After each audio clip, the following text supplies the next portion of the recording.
africain et montrer que toutes ces jeunes femmes, ces jeunes filles, elles peuvent rêver et vivre leurs rêves et faire ce qu'elles veulent. Parce qu'on a un plus. On a un plus qui est qu'on parle les langues qu'eux, ils ne parlent pas. Absolument. Nous, on parle notre langue, on parle leur langue, en plus de parler d'autres choses. Je veux dire, on n'a pas... Enfin, il faut que cette Afrique-là... On a cette culture, cette ouverture que nous voilà, mais l'Afrique des colons, là, il faut que ça change. Nous, on est...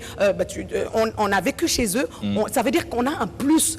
On est eux et on est nous. Donc ça me donne... Moi, ça me rend plus forte qu'une blonde qui n'a jamais mis les pieds en Afrique. Donc c'est pour ça que moi, enfin, ma revendication, elle est vraiment pas passive.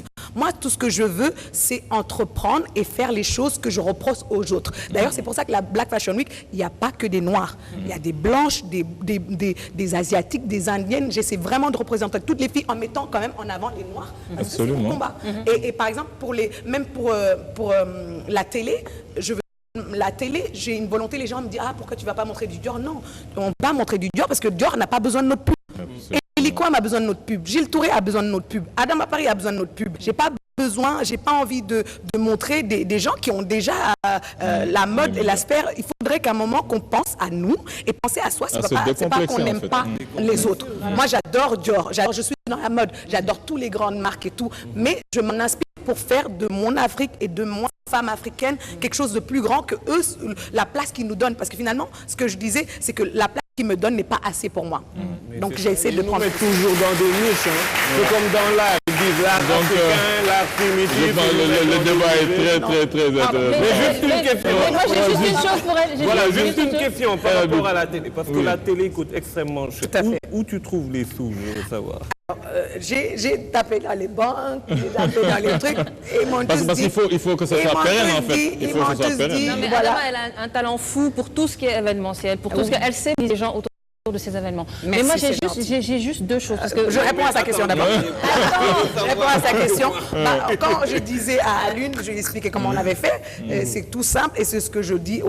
Il faut compter sur soi, compter sur son réseau. Il n'y a pas mieux que ton réseau pour avancer. Moi, j'ai été dans les banques, ils ont refusé. J'ai été voir quelques mécènes, ils ont refusé. Ce que j'ai fait, c'est que j'ai mis mon comptable et mon conseil financier. J'ai dit, bon, je veux faire une télé. Ils ont tous rigolé. J'ai dit, comment on peut faire? J'ai dit, j'ai un peu d'argent quand même. Ils m'ont dit, bon, t'as un peu d'argent, mais pas assez pour faire une télé. J'ai dit, mais qu'est-ce que je peux pour faire? Ils m'ont dit, bon, bah, d'abord, tu arrêtes de voyager en business, tu vois, comme je disais. Donc, ça fait 2 millions. Et à chaque fois que si je prends un billet qui coûte 600 €, bah, que j'ai plus un billet qui coûte 3 000 €, ça fait... J'ai vraiment tous nos dépenses d'entreprise, tous nos dépenses superflues, on les a mis de côté. Et puis, j'ai essayé d'avoir, par exemple, des Black Fashion Week qui tournent essentiellement grâce au partenariat et au sponsoring. C'est parce que j'ai pas assez d'argent, moi, pour faire ça. Et donc, quand on demande 300 000 quelque part, bah, on demande 600 000 pour mettre 300 000 de côté pour la télé. C'est comme ça que j'ai fait pendant 3 ans. Ouais. Mais juste une dernière chose. Rapidement. On doit la libérer. Juste deux choses qui sont très importantes à mon sens. Ouais. C'est que si on veut que la profession soit respectée, parce qu'il y a un défaut de respectabilité des mannequins. C'est-à-dire qu'ici, c'est une profession où les gens estiment qu'une fille qui est mannequin, c'est une fille qui se vend, c'est une fille pas qui moi. Non, mais bien sûr. Je lutte contre ça. Oui, tu peux pas. Tu es styliste, tu peux pas... Non, il y a des stylistes qui pensent ça, oui, mais moi pas. Mais c'est dommage. Ouais, c'est extrêmement dommage. C'est extrêmement dommage. C'est extrêmement, parce que sans elles, on des personnes comme pas. moi ont levé le pied, justement parce qu'il y a un défaut de respectabilité. Et pour qu'on respecte... Lié à quoi? Lié à quoi? Mais c'est peut-être... Aux gens, pas aux créateurs. Non, c'est un contexte socio-culturel. Voilà, c'est un petit peu ça. Voilà, les gens ne sont pas encore prêts. Voilà, avoir des filles défiler en talons, en petites tenues, etc. C'est encore très mal interprété. Alors qu'il y a des filles qui défilent en tout bien, tout honneur et qui rentrent chez elles. Ça n'a rien à voir. Voilà, ça n'a absolument rien à voir. Mais pour qu'on les respecte, néanmoins, pour qu'on les respecte, il faut que ces filles soient payées correctement. Je pense que c'est très important. Si vous menez un combat, ok, Black Fashion Week, tout ça, c'est superbe, mais il faut que ces filles soient bien payées. Alors, il faut demander aux filles combien on les paye.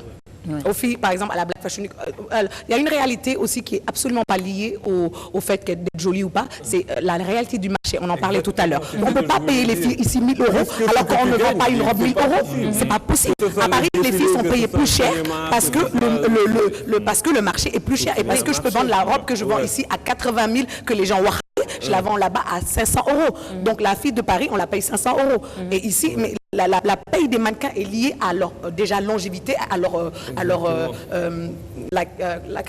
la gamme en fait. Voilà, parce qu'elle peut pas être, on paye pas Naomi comme elle le même salaire qu'on te paye. On paye pas une fille commence le même salaire qu'on te paye. C'est lié à ça. Donc c'est pas du tout...